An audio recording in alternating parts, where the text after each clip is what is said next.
Good morning and welcome to the Town of Lumberland 2022 Heritage Day. Today I will start with a brief lecture on preservation in the community, followed by a history of the hamlets, and then I'm going to go around.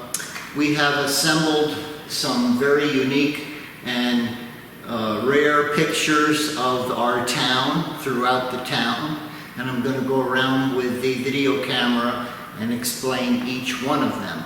So this is kind of like we do basically Heritage Day virtually, because that way those that cannot come up here for the specific time can always tune in and see or go back and replay the Heritage Day to learn our rich heritage. So, I'll begin with preservation in the community. Today's lecture will highlight some of the benefits of restoration and preservation of historic structures and places in the town of Lumberland, and how everyone plays an important role in preserving our communities for the future generations. Preservation takes on numerous forms and activities to ensure the longevity of the architecture. The town of Lumberland is blessed with numerous types of historic architecture within the town. There is the architecture of the D&H Canal and the Erie Railroad era within the hamlet of Pondé. That consists of homes, historic homes, businesses, and churches. At one time there was also a school. They all form a unified and storybook history of where we come from and where we are today. Those structures can be continually enhanced by their upkeeping, sprucing up by painting, restoration of the building elements, and equally important, the care of the surrounding lawns and the approach to the properties. In the hamlet of Glens Bay, there is early farmhouse architecture from the 1830s. Throughout the turn of the 19th century, there are early boarding houses, grand Victorian mansions, gatehouses, and ancillary structures. These ancillary structures were built at the same time as a suite of buildings for the mansion. These are somewhat present today, but many of the structures have been demolished or are in disrepair. That demolition and future demolition, loss, leaves a void for the heritage and the future beauty of the town. All of our mansions here in town were really showplaces. Some structures still can be saved, restored, and beautified. But timing is important to make that happen. At one time, there were 10 mansions in the town of Lumberland. Now there are 3 remaining. Outside of the realm of the mansions, there are many smaller structures, mills and barns, homes, that also tell the story of Lumberland and are the earliest link to our region. Before the dawn of electricity and the computer, smaller homes can be tastefully restored on the exterior, even if the interior has to be made of a modern character.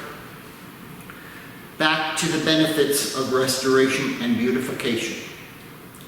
Restoration and beautification of properties and lawns, gardens, fields, grounds surrounding our historic and newer homes yield a sense of dignified, refined beauty and an orderly community.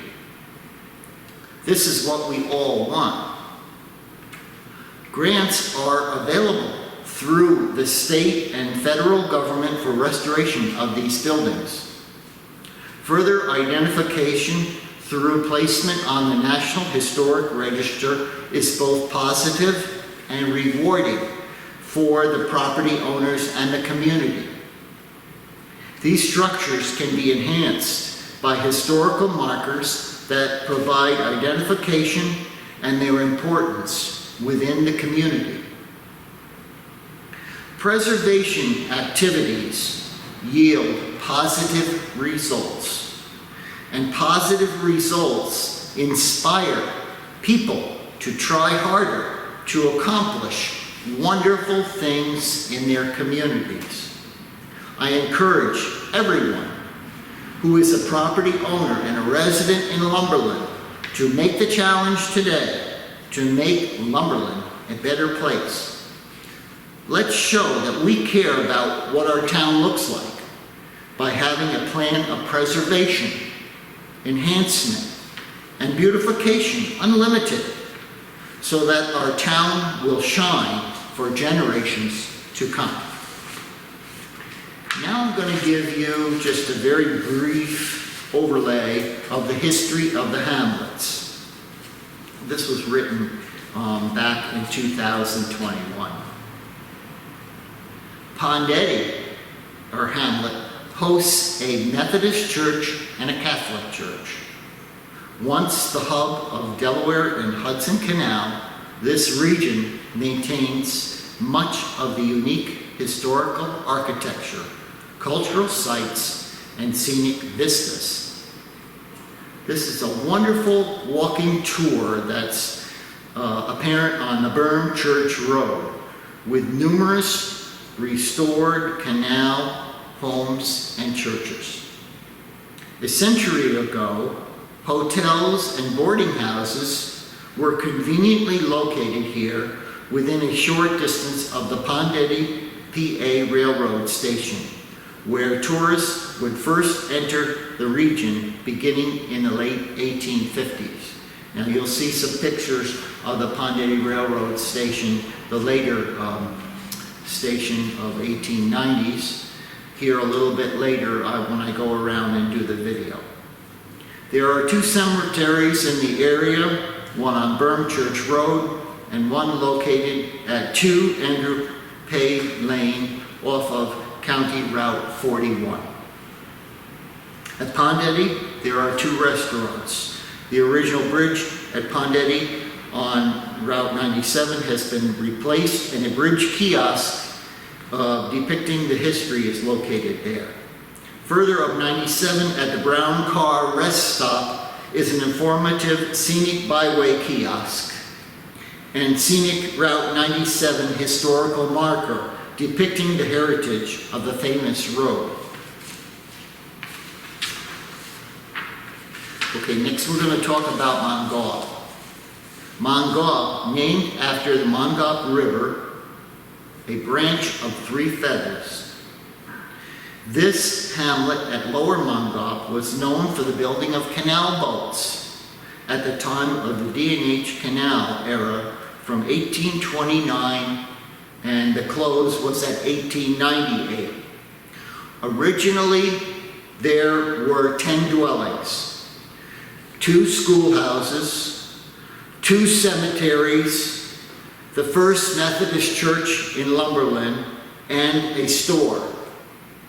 There are 2 historical marker sites identifying the Lower Mongaup Cemetery at 80 County Route 31, and 2 more identifying historical architecture. Mongaup is a pristine area of beauty. One can experience it by walking, bicycling, or by auto. Next, we're going to talk a little bit about the hamlet of Glen Spey, I believe. I can find it. Okay, so Glen Spey, again, was primarily in the early days in the 1800s was farms, large tracts of land, and a little bit later in the 1850s, 1860s, some very wealthy businessmen came to the area. George Ross Mackenzie, who was originally the vice president general manager of the Singer Sewing Machine Company, and then he worked his way up the company to become president by 1884. He built his summer estate here known as Glen Spey. Originally, the area was known as South Lebanon before. So there were a lot of farms, there were mills, and equally at the same time, Mr. William Fash Proctor came to the area. He was the treasurer of Singer Sewing Machine Company. And he built his fabulous country estate known as Lacada, also in Glen Spey. At the same time, Chester W. Chapin came here and bought thousands of acres and established his preserve and his manor home. So that's a little bit of the history of Glen Spey. It's revolved into a very beautiful area, still very much country. We have good water, and it's easy commuting distance to the city. There's some very beautiful homes being built here, and it is our hope that our historic architecture will be preserved. Today we're at the Lumberland Town Hall, which originally was built by George Ross Mackenzie and Mr. Fash, William Fash Proctor in 1879. This was built as the Glen Spey Schoolhouse, which replaced a much smaller log cabin school at the site. So that was unveiled in 1879. It's still a remarkable historic building with a fine arched, curved tin ceiling. We hold our concerts here for the Town of Lumberland Cultural Series. Later on, I'll be going around at the table and talk about some concerts that are still present on our site, townoflumberland.org. We do have a concert for the Cultural Series coming up on September 18th at 3 p.m. And that is the first program that we will be welcoming people back to this hall. That will be a barbershop chorus, Nor'easters, barbershop chorus, and they will be presenting a program entitled Get Excited About Music. So again, that will be Sunday, September 18th at 3 p.m. I hope that you'll all be coming to that concert. Equally, within the Town of Lumberland Town Hall, we have the Town of Lumberland Museum Room. By all means, you're welcome to visit the museum room. We are open Mondays, usually from 9 to 3, or by appointment only. So if you would like to view the museum room, please come in on a Monday morning, or you can call me at the number listed on the townoflumberland.org site. Now, at this point, I'll take a very brief break and then start in with going around and identifying all of the pictures. But two very important things I'd like to tell you today is please take part in your community. It's so important to save what we have, to preserve our history for the future. It's important to take part in different groups within town too. It will give you incentive and to strive to become part of the community. It's really a wonderful community here. So I'm going to go around now and do the pictures at the tables of our history. Okay, first we're going to talk about echoes of the past. Darlene Haas has been so gracious to bring a collage of photos and pictures and history of her family. Many of them were the Drake family from Mongaup, and she's entitled it Echoes of the Past, Mongaup, New York. That included some of the people that lived in that region. Later on, it was flooded. There was a dam there, the falls in Mongop, and most of those properties were covered underwater. So the Drakes, Zephaniah Drake, Anna Knapp, Daniel Drake, Catherine Ryder, William Henry Warner, Delia Ann Drake. Phoebe Ann Warner, Norman Wesley Sutherland, Norman Herbert Sutherland, Margaret Anna Myers, Barbara Ann Bridge. I'm getting used to this new camera, so I'm hoping that you can see enough from this today. And here talks a little bit about a tale in Mongop. Hazel Roberty and her husband lived along the Mongop there. And this is a picture, an article that was done in 1990 from the Times Herald Record. Here's also a little history of the Drake homestead that was in a little booklet put out, The Mongop Valley Story, 65 Years of Hydroelectric Energy. There's part of that penstock also, there's a very important picture that's framed and on the walls here in the Lumberland Town Hall, telling the history of the flume that carried the water and that created the energy. Here's some interesting photos of Mongop in the area near Route 97 and Lower Mongop. Some of the farms. Here's an early farm of the Knight family that would have lived on what is now County Route 31. An old homestead at the base by the Mongop River. Here's a serograph postcard showing the old Lower Mongop schoolhouse. Here's the heritage of the Sutherland family. Here's an early picture that was just donated within this last year, showing the area down there in the Mongop region. Again, this region is all underwater right now. Another photo of what was the old Lower Mongop Falls. Here's some Civil War letters of Ira Austin to Minerva Drake of Berryville, New York.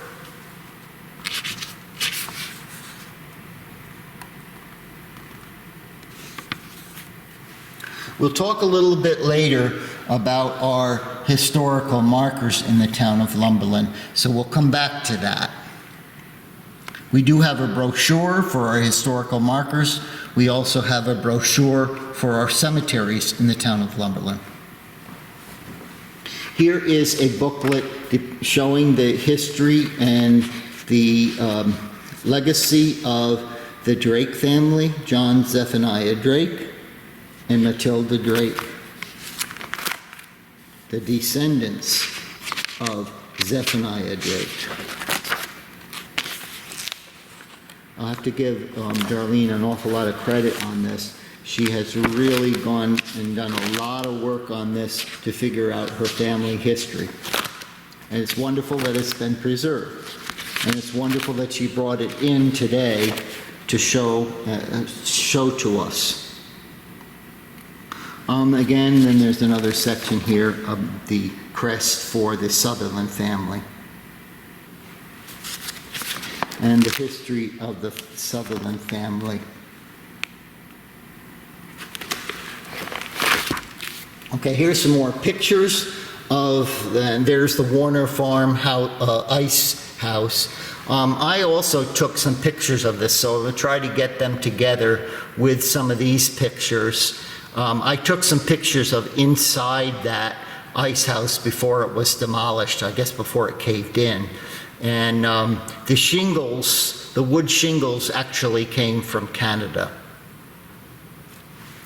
So here's some photos of John Zephaniah Drake. John Zephaniah Drake holding his daughter, and John Zephaniah Drake in later years. Effie Mack Drake,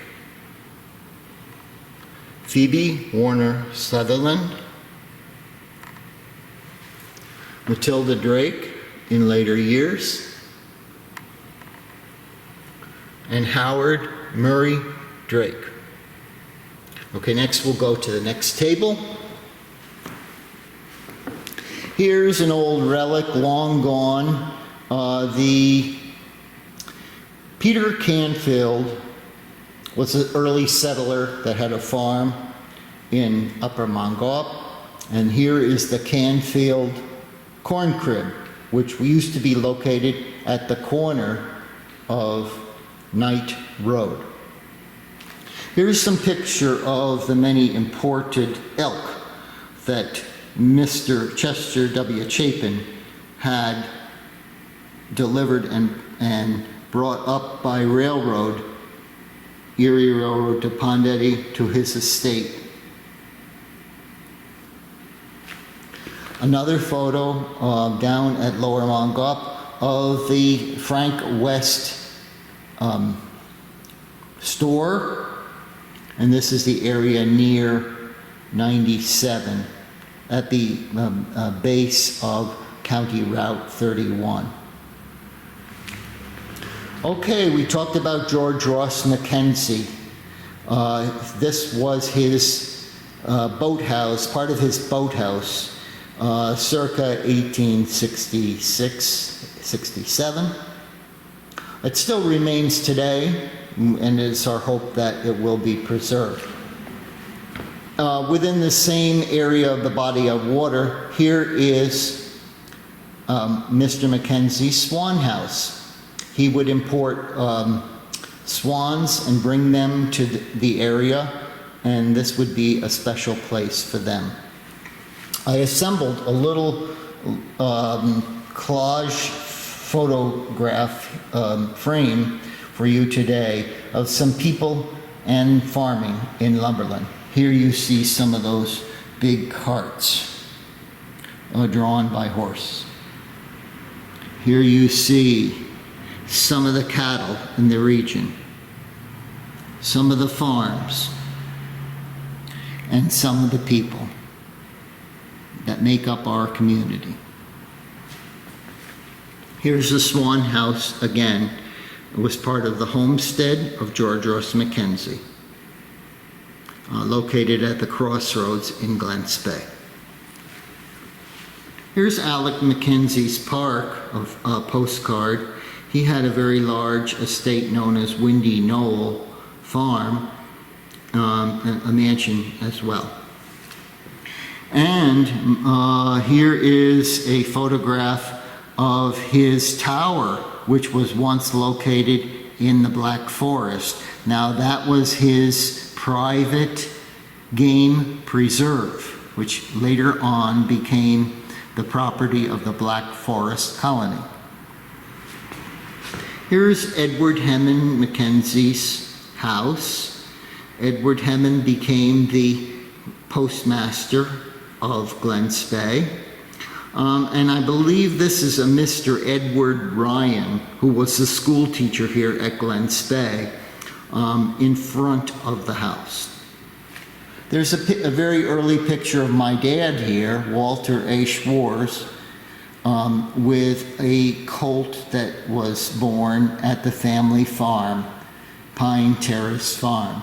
Now they moved here, my grandparents moved here in 1910 from New York City and bought a 150-acre farm known as Pine Terrace.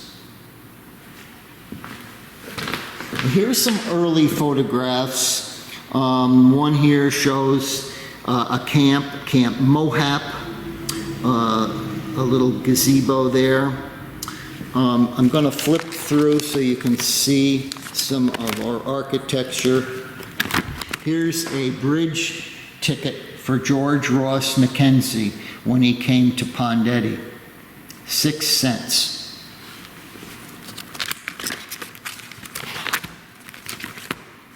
Some of the early farming, this was down at the Ewing estate, the way that they would actually mow the hay.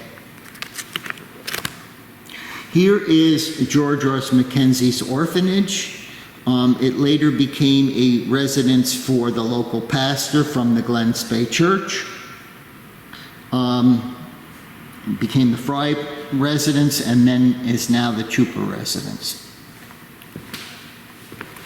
So here we talked about the Fry family. There is the Fry family. The Frys and the Getzes would be my relatives on my mother's side, came to this region together around 1907 for a better life. And at that time, they were doing lumbering. However, extensive lumbering was done before that time. Here is a retirement little folio for one of our most well-known postmasters, Daniel A. Gillespie.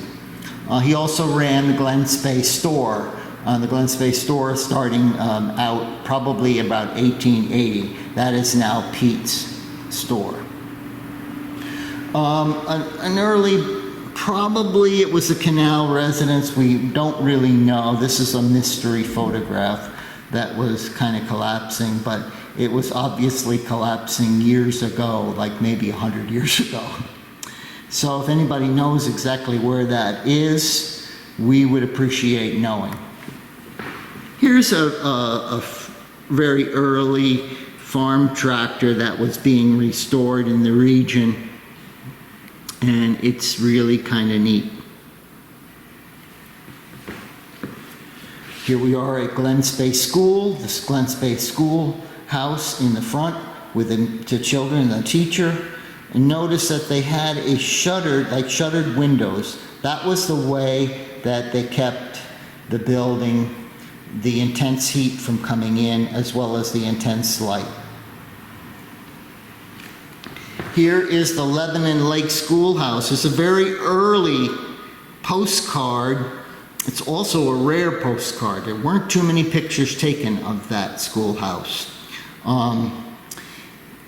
What happened in the 1930s, there was only like one student that remained going to that school. And so the town of Lumberland owned the building and they decided to sell it. And eventually it was sold to Rockland Power and Light, which later on became Orange and Rockland. The building remained to the early 1980s and then was burned down. The cornerstone from that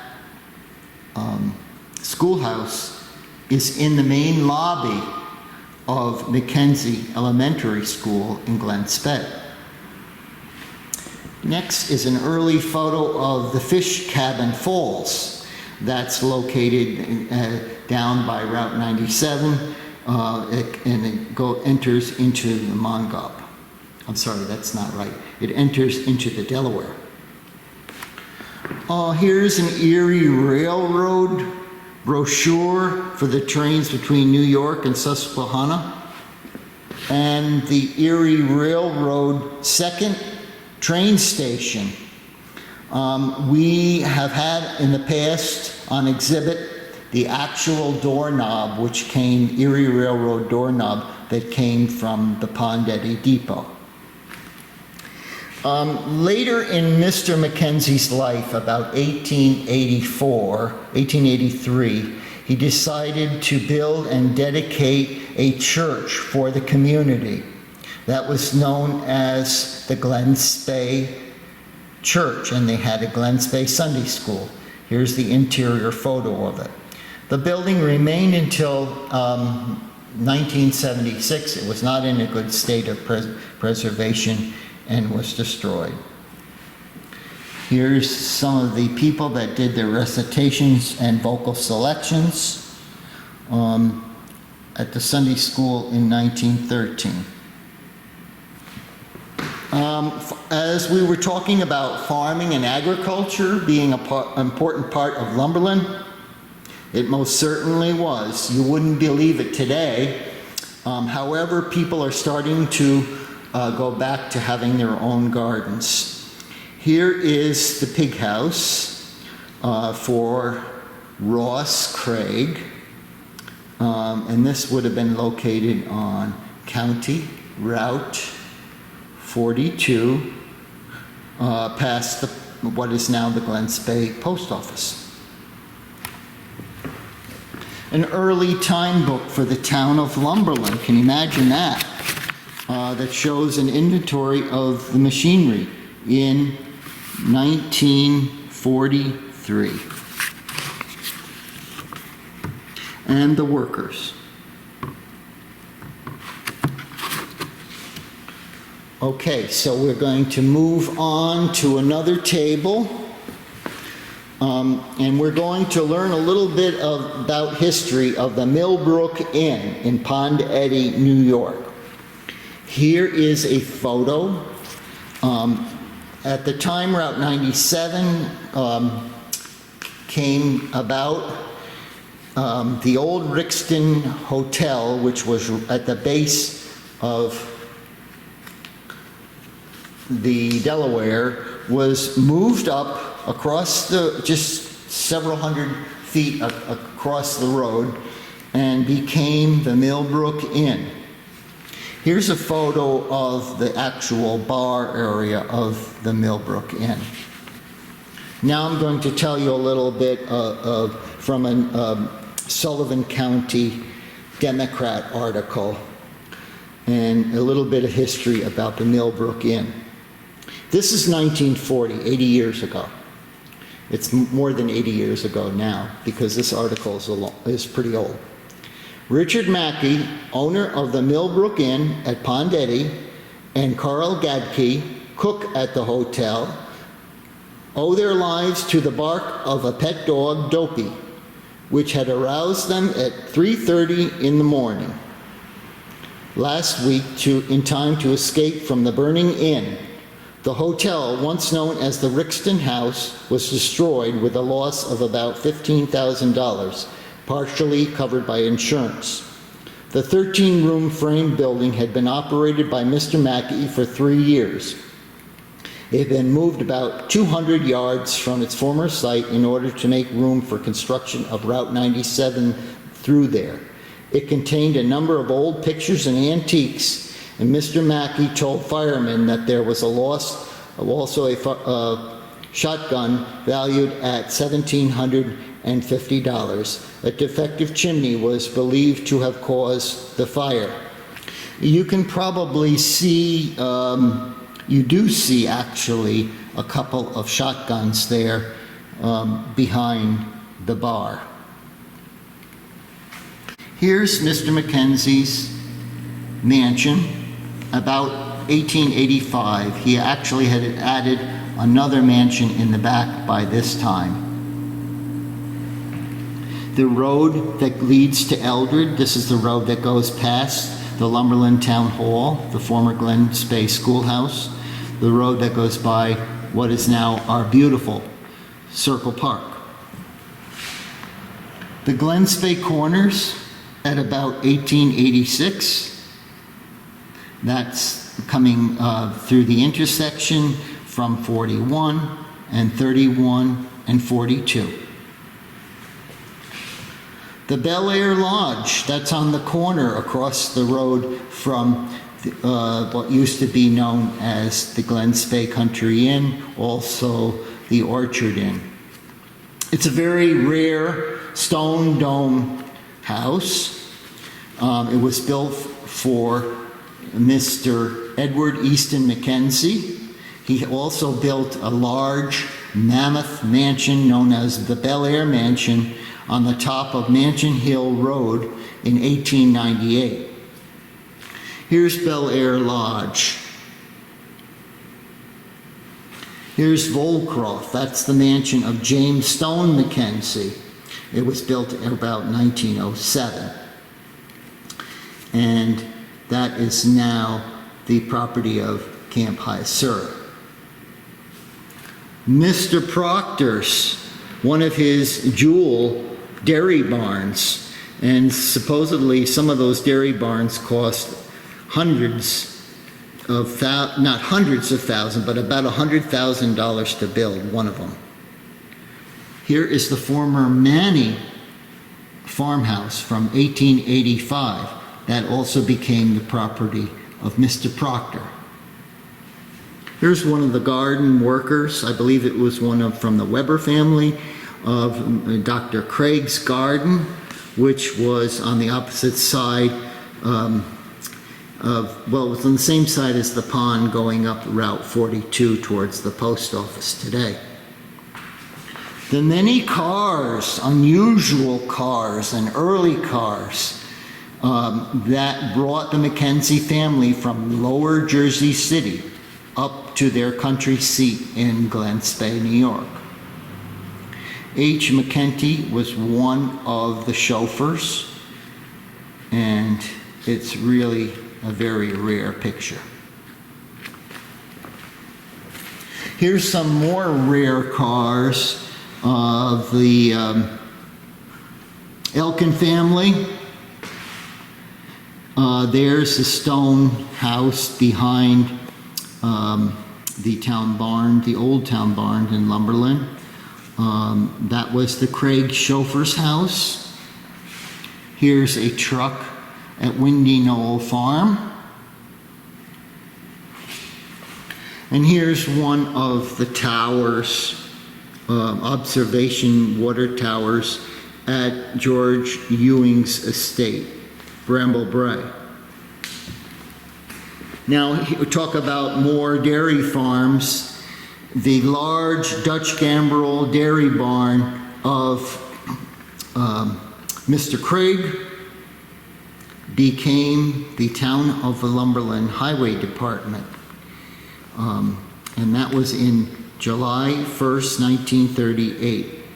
The town bought about 9 acres, and that became the first Town of Lumberland dairy barn.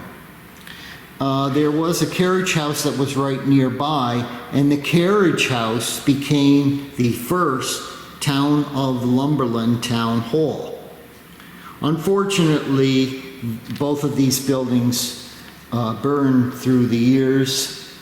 I don't really know what was the cause, but when the loss of the town hall on 31, the Glen Spey Schoolhouse, which we are in today, became available to the town for $1. So this building has served as the town hall ever since that time. So there was a real grand dedication when they had these two structures it was real important event. My father was the supervisor at that time.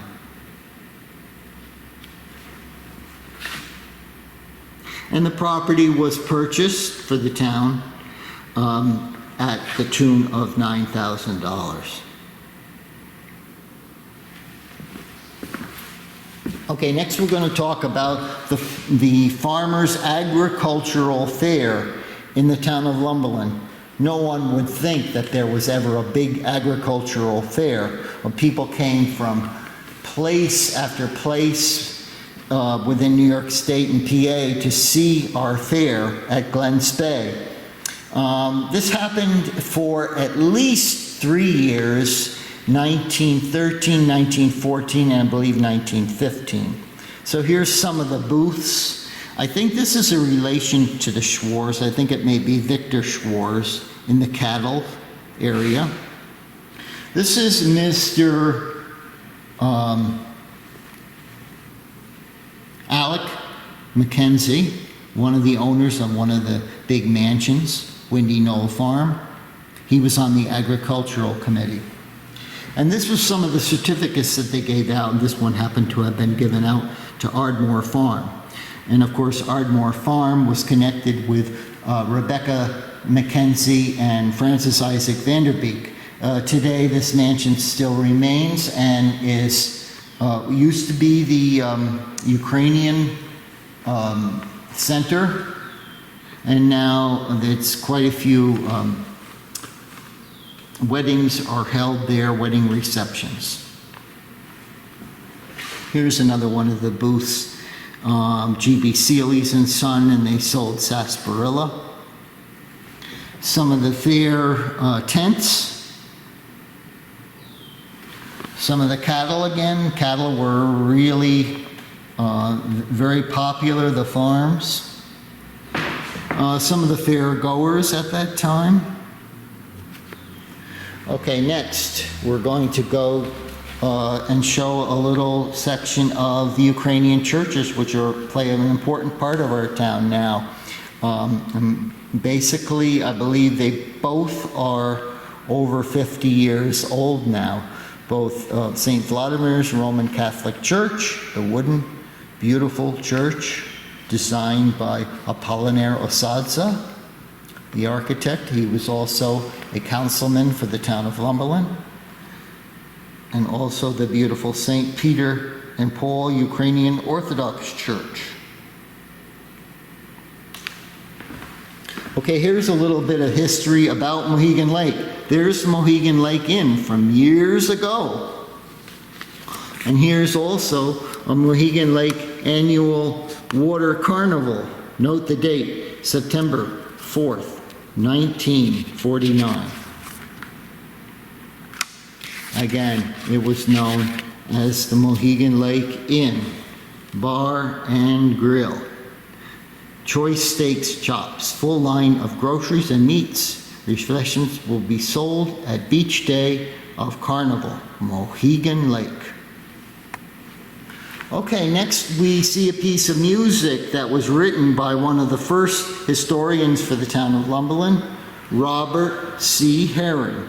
He also did a lot of piano reductions and professionally in the city. He went to school at Eldred Central School. I should say not the Central School, the Union School. Here is a Christmas piece. He's in this photo because this is the photo of the second Town of Lumberland Highway Garage Committee. And on this committee from left to right is Ken Sigler, Henry Fry. The third person is Robert C. Herring. The fourth person towards the left is Douglas Longspaw. Fifth person is Amanda Sketz, who also was my uncle, and Edward Bislin on the far right. And one thing that the town historian, Mr. Herring, did in very early 50s, he did a little booklet on our town of Lumberland. Okay, next we're going to talk. There is what actually was an old booklet that was done on my memories of the Black Forest. So this would be when the Black Forest colony came and purchased the former Mackenzie Park, and that was written. History was written by Anna Hartenfels, one of the residents. Okay, next we'll go on to one of the newspaper articles. It actually has me in it back from 1987, when the Steinway piano in the town of Lumberland was dedicated. It's a unique piano built in 1894. It was donated by the family of Mrs. Frederica Latin, a socialite from Manhattan. She used to entertain a lot of people at her Manhattan high-rise apartment. And piano is very heavily carved and has a lot of interesting fretwork. So the very early roots of the Town of Lumberland Cultural Series we started a restoration program to restore the piano and use the piano, which at one point was painted white. I think when I get to the next table, there'll be a picture of it, because I'm going to show a collage of pictures. So it's really a great thing now. We're 37 years old with a cultural series, and we're still having concerts here. I'll tell you more about another one of this season's concerts a little bit later, and then you'll be able to tune into that on townoflumberland.org or Town of Lumberland Facebook. Here's a little celebration that we had back in around 1990 about the one-room schoolhouse. Now, in this picture is my mother on the far left, Nora Weed, she was Nora Smith, and Margie Smith Pitchard. All became residents of the town of Lumberland. They grew up here originally, and they all came back to live here. So we had a grand celebration about the memories from the Glen Space Schoolhouse, where we are today. Okay, I'm going to go over, I do want to show you a little bit more of the actual fair medals. It's kind of hard because there's a lot of stuff out on the table, so I have to take time and just move rather than to shut the camera off. So these are quite rare medals that were issued at the fair in 1913 through 1915. Okay, next we're going to go to the final table. And that shows a little bit more of the history of the town of Lumberland Steinway piano. It was donated to the town sometime in the early 1950s. And here shows some pictures when the piano was moved out and restored. Mr. Madormo doing a lot of the restoration, and Mr. Brad Renstrom did the finishing in a satin ebony. Originally it was in white. And there was our ceremony. I believe it was May, a 3-day ceremony that we had in 1987. And there's the piano movers. Here's some of the many fine concerts we've had here. We've had choruses. We had the dedication. We had pianists. We've had operettas. We've had Halloween programs. We had concert pianists.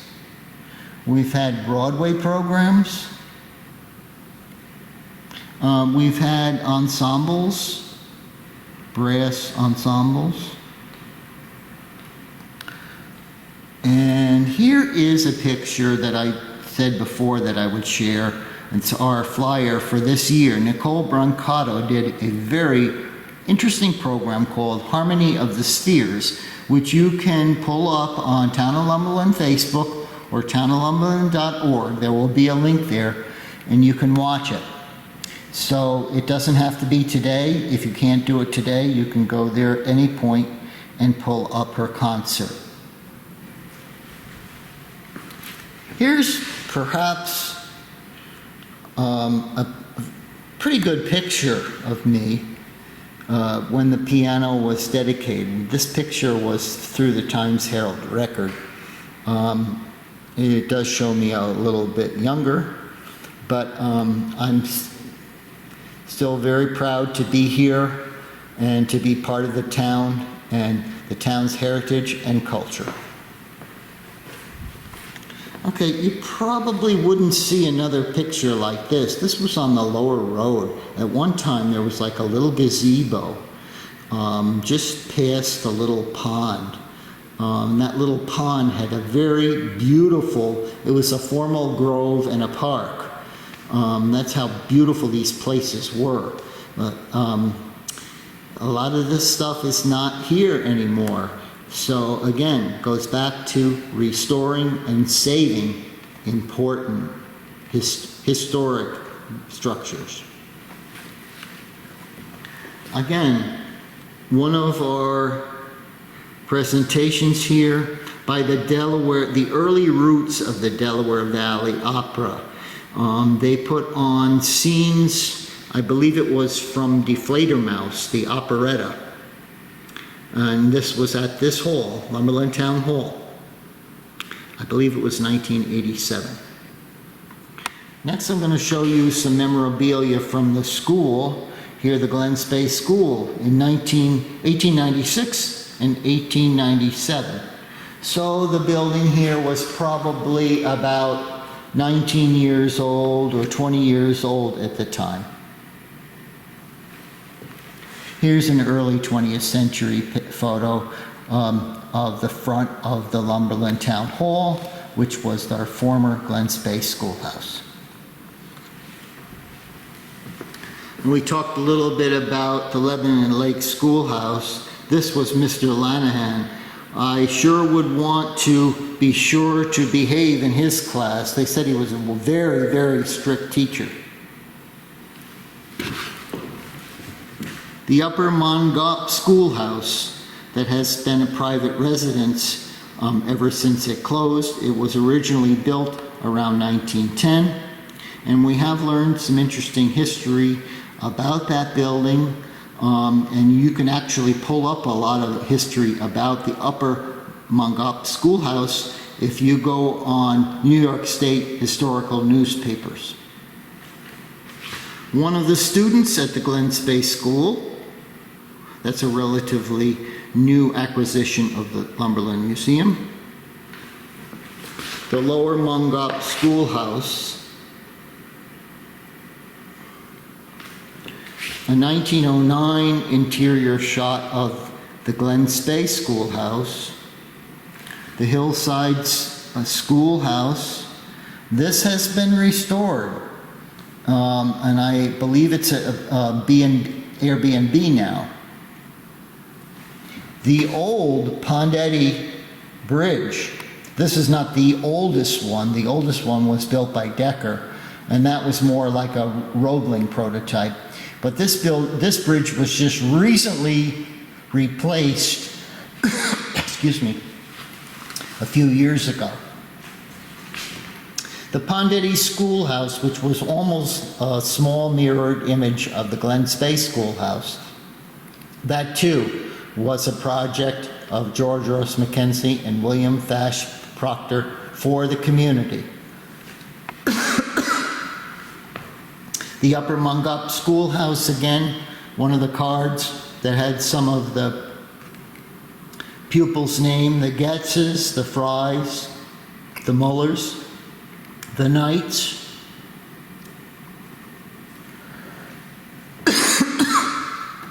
And a large photo of the schoolhouse.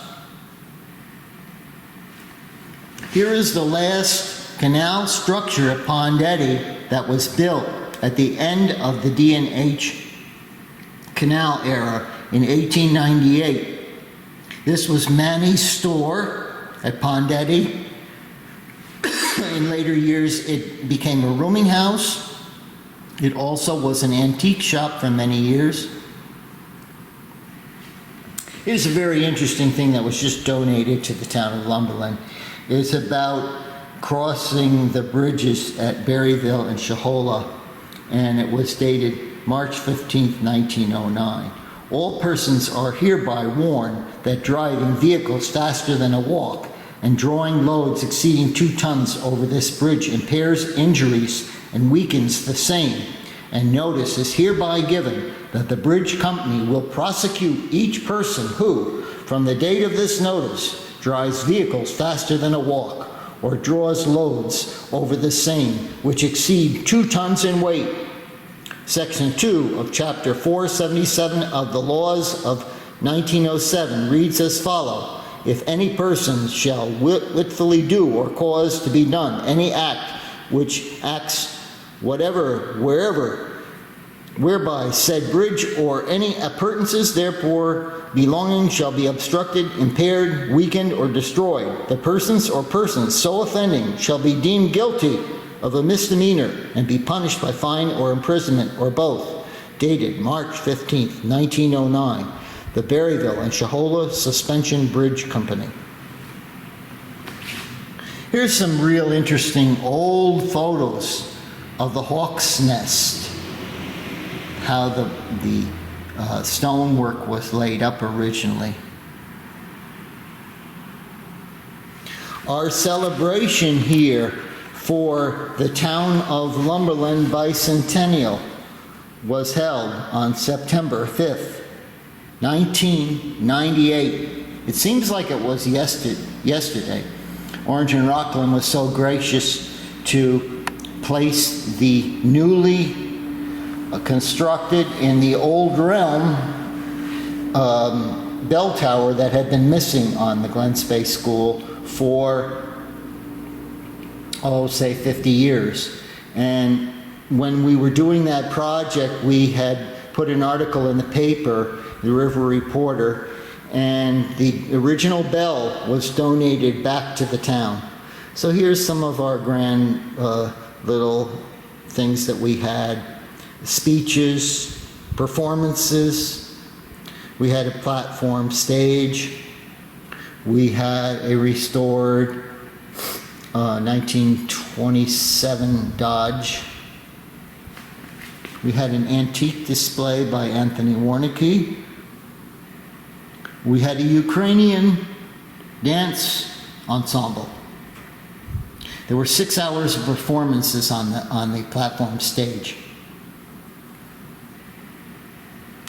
Okay, so I think I have done basically everything now. I hope that you have learned about the history and the heritage of Lumberland. We try to do something every year that will be a permanent source of inspiration for you in learning history and preserving our rich heritage.